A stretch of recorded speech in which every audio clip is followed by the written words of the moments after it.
Divided World, Divided Class. Section. Imperialism and metropolitan embourgeoisement. The working class of the imperialist nations is, relatively speaking, materially comfortable, upwardly mobile, and culturally ascendant, so that the impetus of their struggle for socialism is severely tempered. Those sections of the world working class living in the major imperialist countries ally themselves with a section of the global bourgeoisie willing to share its imperial dividends. Thus were introduced in Europe and America, quote, a wide range of economic, political, and legal reforms, many of which were fought hard for, but nonetheless allow sections of labor the privilege of struggling with capital, quote, on better terms, than their counterparts in the lower strata of the working class. And, even more to the point, the proletarian detachments in countries oppressed by imperialism. End quote, from Elbaum and Seltzer. Footnote. Kolko shows how the welfarist policies of the American New Deal were largely supported, and even promoted, by big business in that country. The policies themselves did not seriously conflict with the interests of monopoly capital in the United States in the first half of the 20th century, which sought to protectively harness the capital of the otherwise uncompetitive petty bourgeoisie in a drive for increased national productivity. End footnote.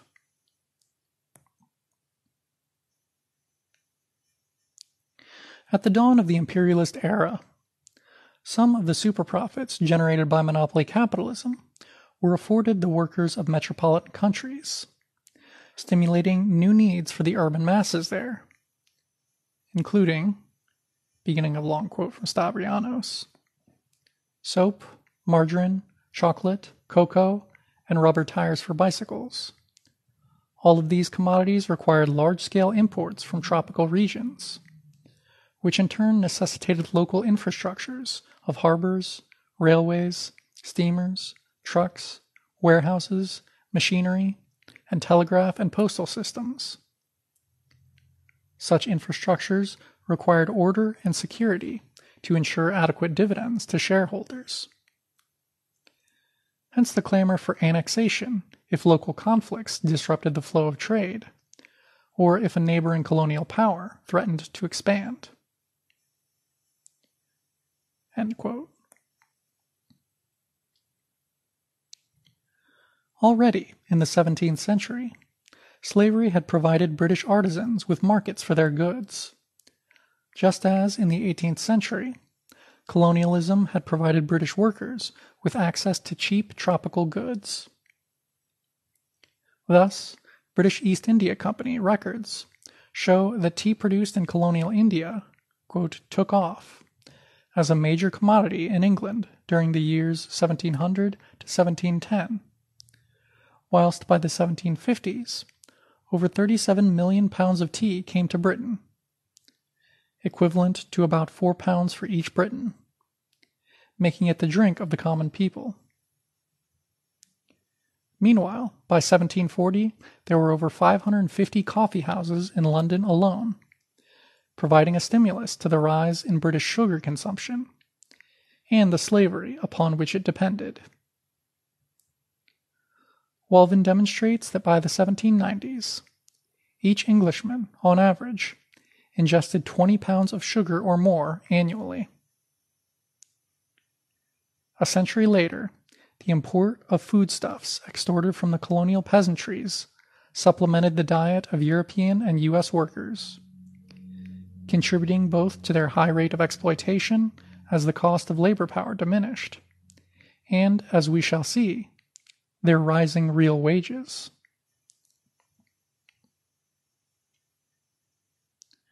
Clearly, as Stavrianos suggests, and given the very public promotion of social imperialist doctrines and practices, if the imperialist economy provided jobs, rising living standards, personal security and self-worth for the citizens of the colonial powers, The latter were not likely to passively accept either third world nationalism or imperialist rivals affecting the flow of super profits. Hence the, quote, clamor for annexation. The clamor was, of course, amplified to a deafening din by the imperialist politicians and the ideological state apparati of the day.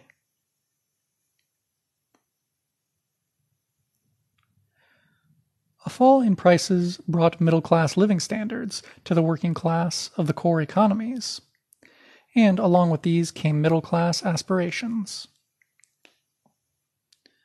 This phenomenon was noted as early as 1903 by the perceptive U.S. economist and social critic Thorstein Veblen, who wrote, beginning of quote, "The workers do not seek to displace their managers. They seek to emulate them. They themselves acquiesce in the general judgment that the work they do is somehow less, quote, dignified than the work of their masters. And their goal is not to rid themselves of a superior class, but to climb up to it." End quote. By the late 19th century, this subjective aspect of embourgeoisement was the reflection of an objective tendency, as Stavrianos shows. Beginning of long quote. The profits of monopoly capitalism were generous enough to trickle down to the masses to an unprecedented degree.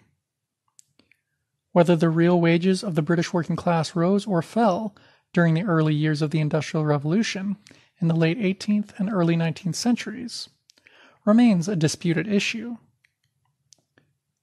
A definitive answer is difficult because the large-scale urbanization accompanying industrialization altered the structure of worker consumption, as, for example, by the introduction of rent for lodging. But there is no question about the steady rise of real wages in the second half of the 19th century. The following figures show that between 1850 and 1913, real wages in Britain and France almost doubled. See Table 3. End quote. Within Imperial Germany, there were significant wage differences across sectors and skill levels, with German industrial workers poorly paid compared to their British counterparts, and German workers in agriculture and services being relatively well paid. Unskilled workers in Britain received wages as low as their German counterparts in the period prior to the First World War. Beginning of long quote.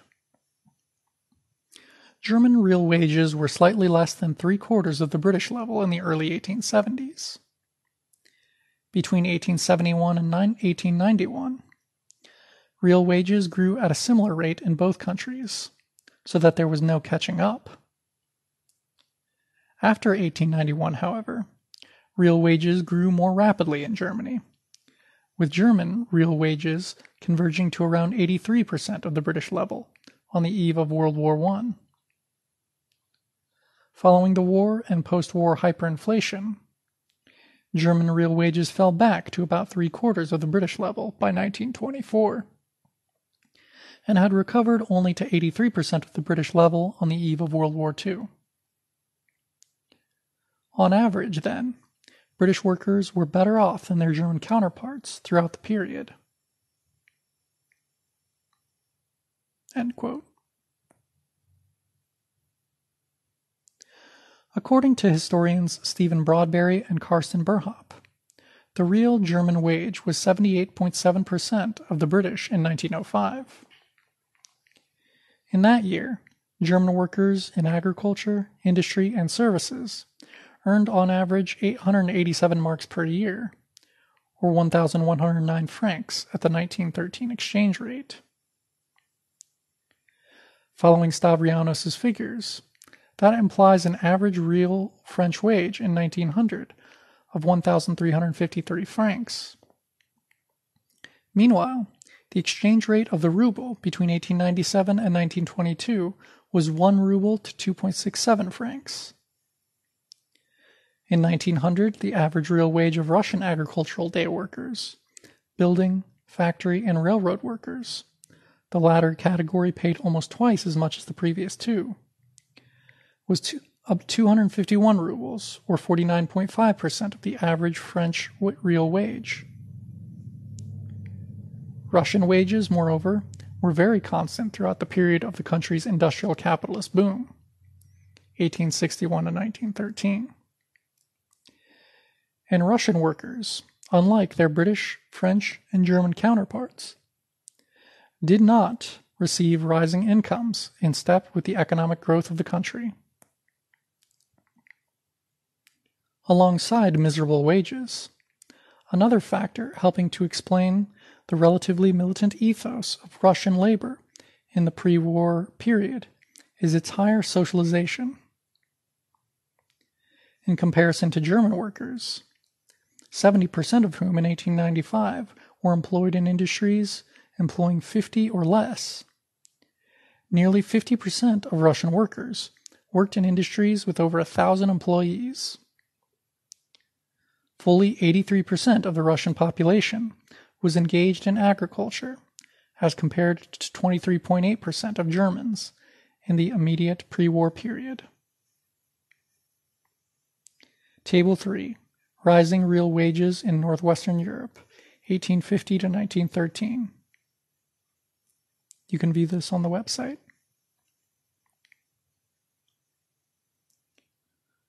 By way of further comparison, it must be noted that from 1876 to 1902, between 12.2 and 29.3 million Indians died under the Raj as a direct result of British colonial economic and administrative policy.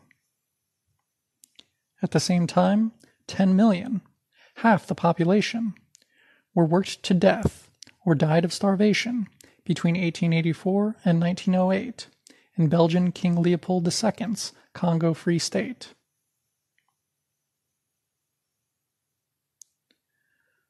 The rising purchasing power of wages depicted above may signify that British workers were merely receiving some of the benefits from the increased productivity of labor-producing workers' consumption goods, and would therefore be consistent with a rising rate of exploitation. In fact, however, it signifies an increase in the proportion of workers' consumption goods produced by super-exploited colonial labor.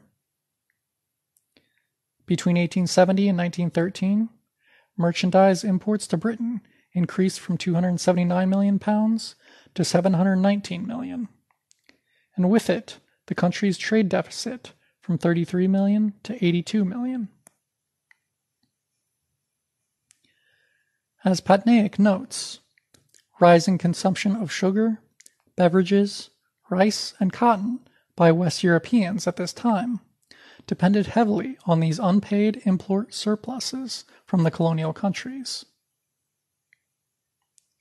As such, although the outsourcing of the production of workers' consumption goods to oppressed nations occurred on a qualitatively smaller scale during the last 3 decades of the 19th century than it has during recent times, the rising real wage of British workers at that time is in no small measure attributable to their receipt of the material benefits of imperialism. As such, the best explanation for the 19th century British wages falling relative to GDP, but rising in terms of purchasing power, is that value was being transferred from colonial societies, wherein the mainly rural workforce was on the losing side of the international class struggle.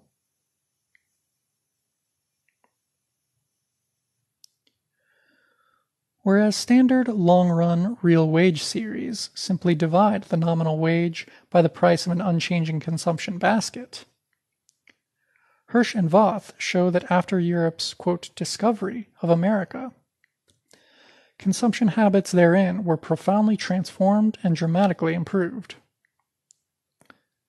They calculate that income gains from colonial goods such as tea, coffee, and sugar added at least the equivalent of 16%, and possibly as much as 20%, of household income to British people's welfare by the middle of the 19th century. Beginning of long quote. Consumption of overseas, quote, small luxuries spread relatively quickly. Consumers voted with their pocketbooks in favor of these goods. Initially, high prices stood in the way of rapid adoption. As soon as cheaper supplies became available, consumption surged. By the 18th century, the regular use of tea and coffee had spread to all strata of society. Sugar was the second biggest import of the UK by value in 1850, after cotton, and ahead of all grain, including wheat. Tea was fourth, and coffee sixth. Even the poorest groups of society spent 6 to 7% of household income on these colonial goods. These results suggest that existing real wage indices for early modern Europe may be much too pessimistic. End of quote from Hirsch and Voth. Britain's capital accumulation was closely related to its plunder of the colonies. Extra surplus value transferred from the Third World, over and above the prevailing domestic level, raises the profitability of First World business, not only by cheapening the costs of constant and variable capital, allowing for much higher rates of consumption of both, but also in the colonial era at least, by allowing for increased rates of capital formation through unpaid trade surpluses. British money wages rose on average by about a quarter between 1850 and 1865. By 1870, money wages had risen by a third as compared with 1850, and by 1874, when the peak was reached, by more than half. In terms of purchasing power for workers in full employment, there was a rise above the level of 1850 of 17% in 1865, of 18% in 1870, and 33% in 1874-5. Between 1850 and 75, consumption per head of cereals rose by about 3%. Meat consumption, however, rose by over 10% per head, that of tea by over 60%, and sugar by 75%. Tobacco consumption also increased by about 18% per head of population, whilst the consumption of spirits rose by about 1/3 and wine by about 2/3.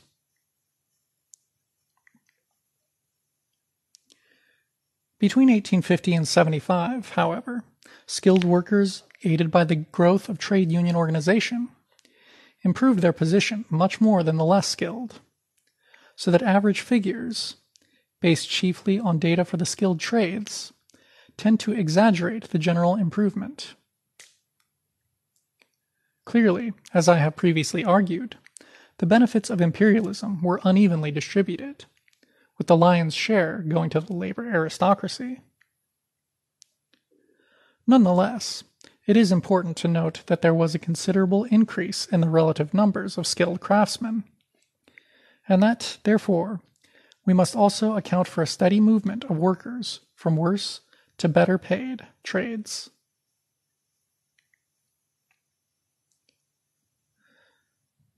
After showing that the English working class as a whole saw little or no relative improvement in its wages from the mid to the late 19th century, British Marxist Theodore Rothstein related its continued support for a bankrupt and opportunist trade union movement to the, quote, remarkable movement in the prices of commodities of prime necessity during this period, end quote.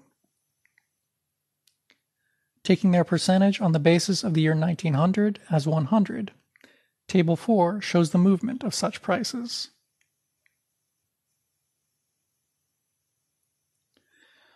Thus, although nominal wages for British workers of the time remained stationary, real wages increased at the same time as free trade and colonial plunder, with which it was inextricably associated, allowed Britain to derive the maximum benefit from declining prices on the world market.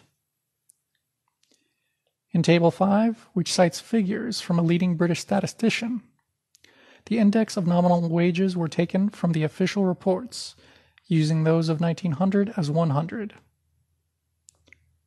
Table 4, Price Movement of Primary Commodities in Britain, 1871 to 1905. It shows them decreasing. Table 5, Real versus Nominal English Wages, 1879 to 1907. It shows the real wages as about 90% in 1897, going to about 100% in 1900, and then 101% in 1907.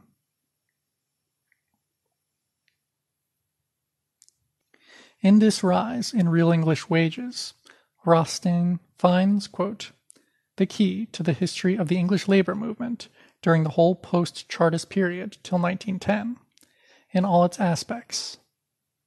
End quote.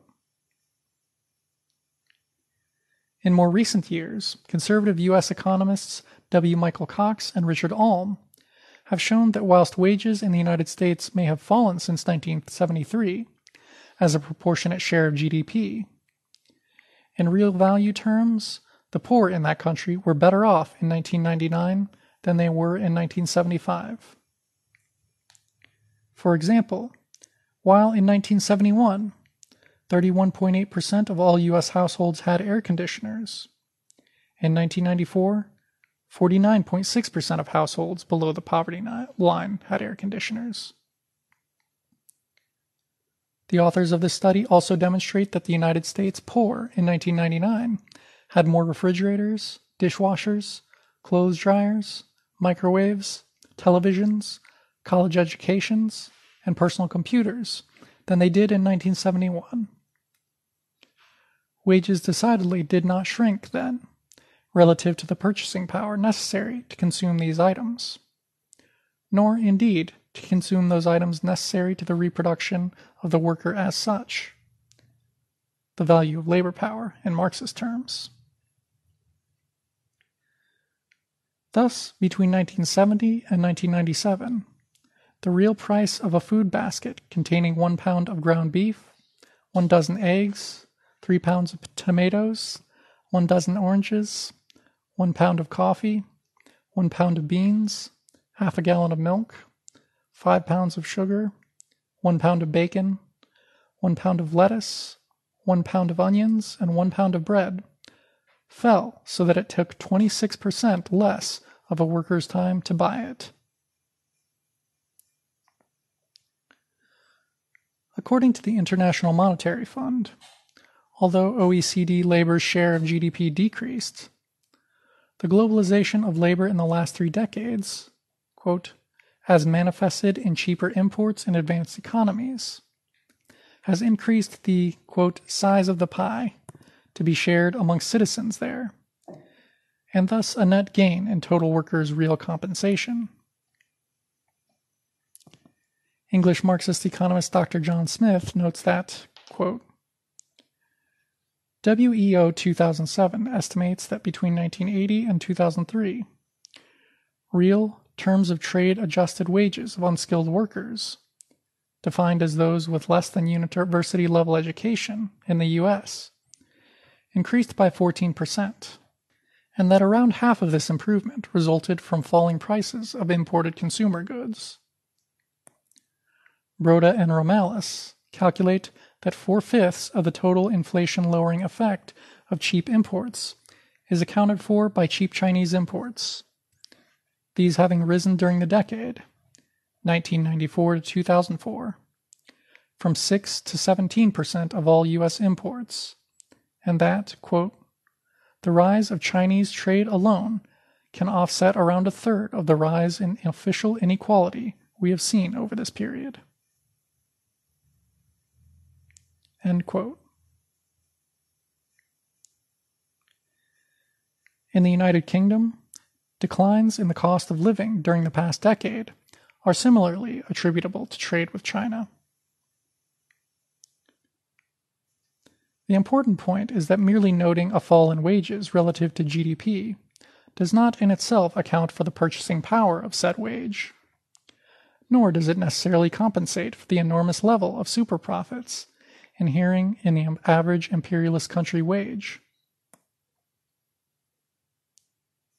Certainly, in the decades prior to the First World War, rising wages did not automatically convert the entire imperialist country working class into labor aristocrats.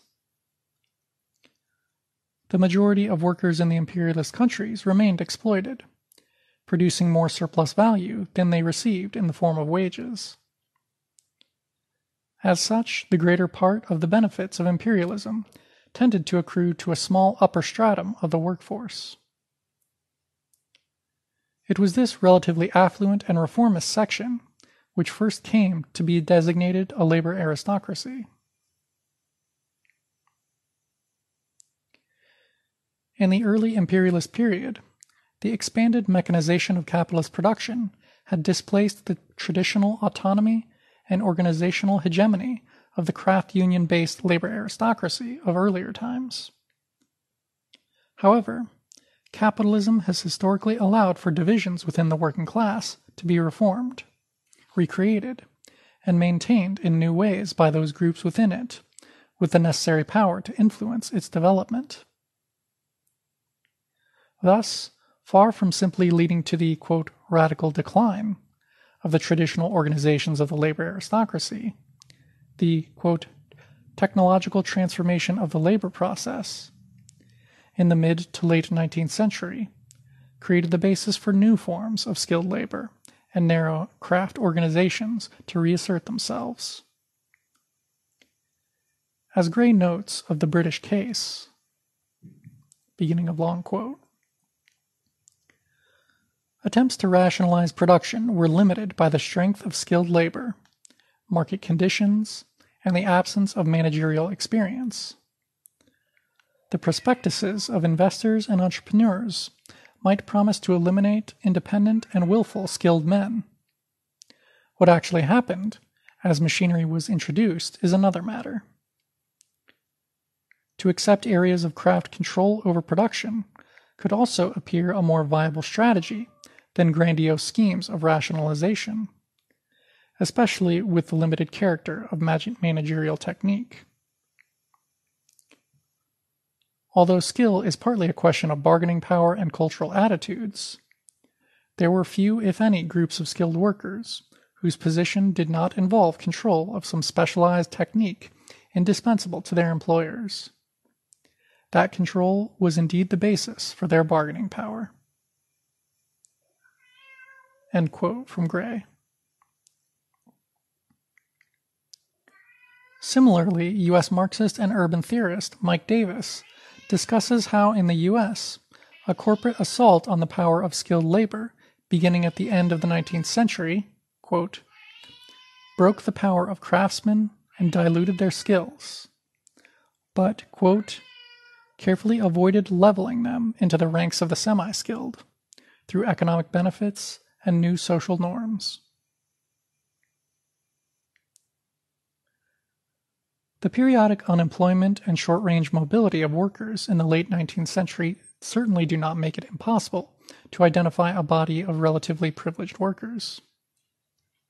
For example, whilst painters were a low-paid and casualized trade, quote, joiners, bricklayers, and masons, despite vulnerability to seasonal unemployment, often appear in the better-paid and more secure section of the working class.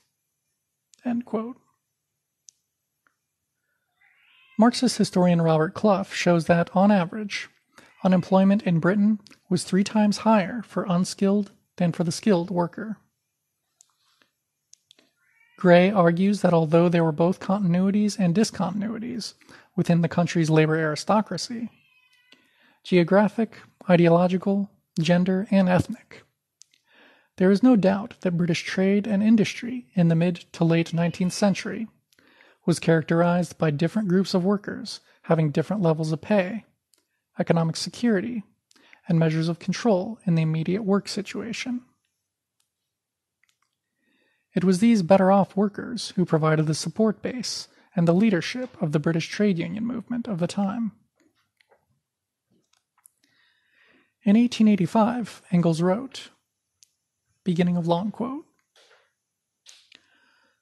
"The great trade unions are the organizations of those trades in which the labor of grown-up men predominates, or is alone applicable.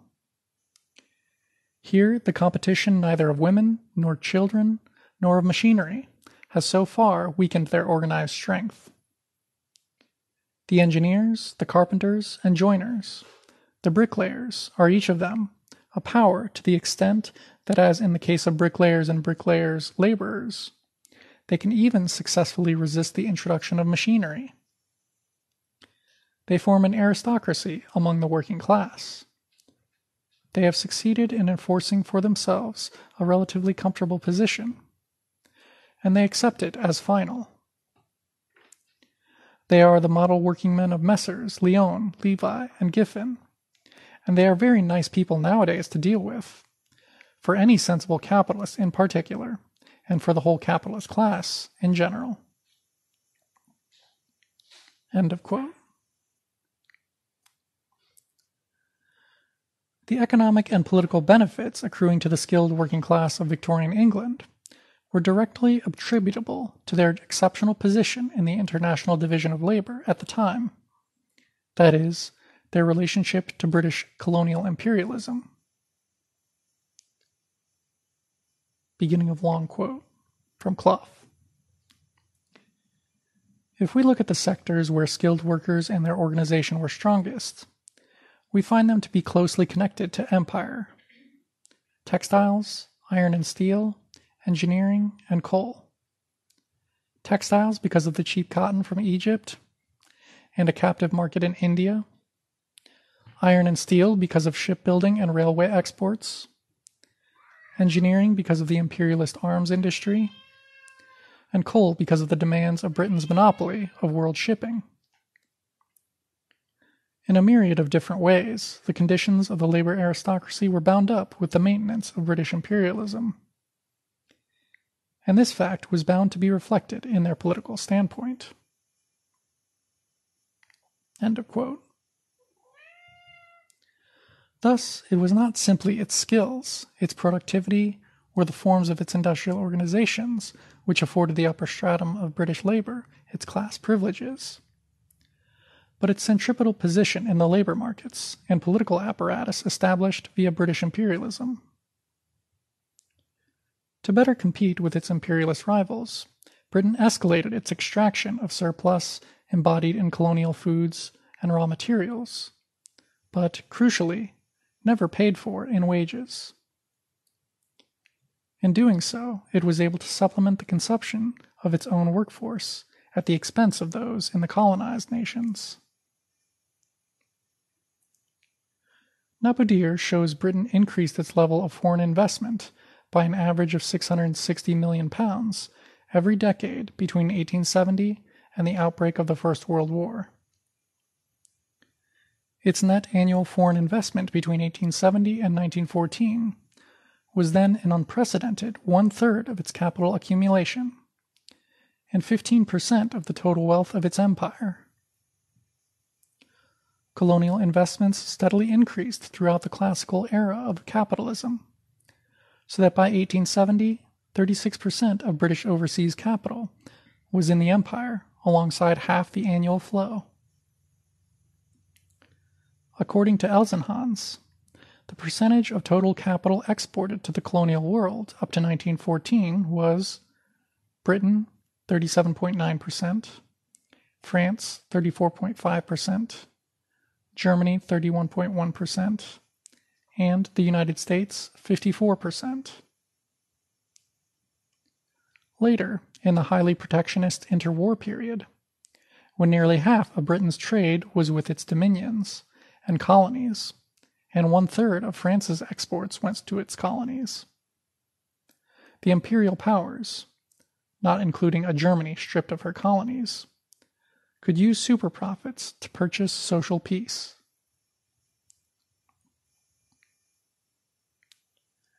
Such overseas investment greatly facilitated Britain's capital goods exports. The £600 million invested in overseas railway building between 1907 and 1914, for example, created a captive market for iron, steel, and rolling stock. It also thereby cheapened the transportation costs of food and raw materials, and reduced the costs of British constant and variable capital alike, buoying profit rates. Moreover, as noted above, unrecompensed, quote, trade with the colonies financed much of this capital export. The core nations of Europe and North America increased their purchase of raw materials and foodstuffs from the oppressed nations in the decades before the First World War, maintaining a constant excess of merchandise imports over exports. By 1928, Europe had a net export deficit of US $2.9 billion, which was offset by the colonial world's merchandise export surplus of US $1.5 billion.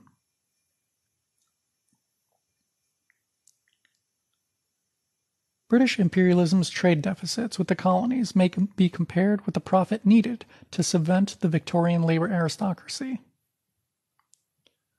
We may assume that Britain's 1.5 million unionized workers in 1892, representing 11% of all British workers in trade and industry, constituted the core of the labor aristocracy of the time, with the very partial exception of the miners.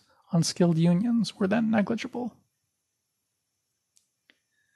Skilled workers in 1900 could expect an average weekly wage of 40 shillings, £104 annually.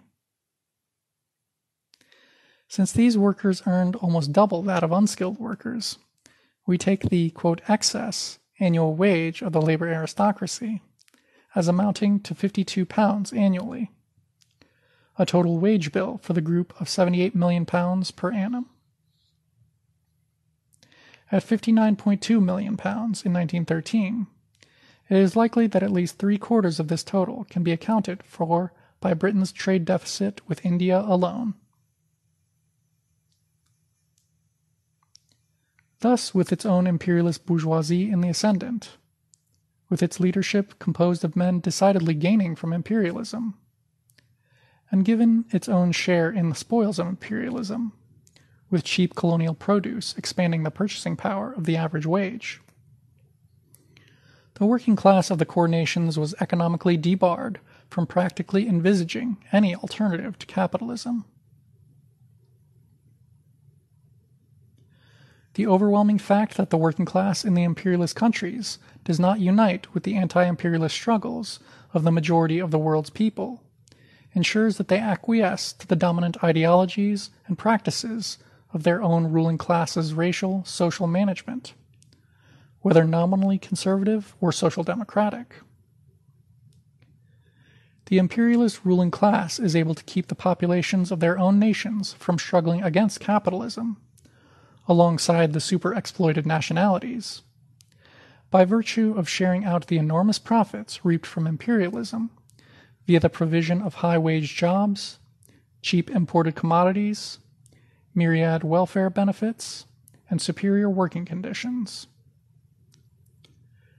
The next chapter explores whether the system of imperialist parasitism, upon which labor aristocratic ideology is predicated in the metropolitan centers, persists in the contemporary world, and concludes that, today, the entire working class of the first world nations is petty bourgeois, and as such supports the maintenance of imperialism, the source of its precarious privilege.